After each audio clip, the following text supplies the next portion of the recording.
Foundation বরাবরই আত্মমানবতার সবাই এই কাজগুলো করে থাকে। আজকে আমরা এই যে আপনাদের সামনে কম্বল বিতরণ করছি, শুধু এই একটা শাখা এরকম না।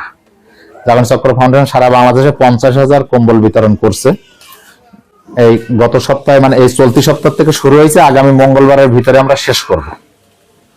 আজকে আপনাদের গোপালগঞ্জ আমার এই জোনে যদি বলি, আমরা 6 জায়গায় কম্বল বিতরণ করছি অলরেডি। সব জায়গায় তাহলে যেতে পারতেছি না। এখান থেকে শেষ করে আমি আর একটা প্রোগ্রামে যাব গোপীনাথপুর। এখন অলরেডি আমাদের কোটালীপাড়ায় প্রোগ্রাম চলতেছে, চিতলমারি। নতুন এবং ফিরে আসা গ্রাহকদের জন্য নগদে চলছে ক্যাশব্যাক সহ প্রতিদিন হাজারো উপহার জেতার সুযোগ। হবে আশা আর ফেরা, সারপ্রাইজ সেরা।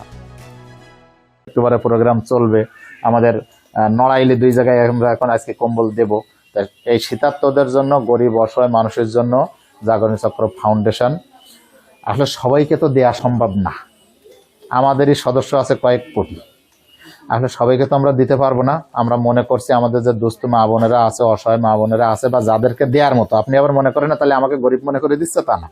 আমরা আমাদের সদস্যদের মধ্যে মনে করতেছি এনাকে দেয়া সম্ভব, সবাইকে আমরা দিতে পারতেছি না।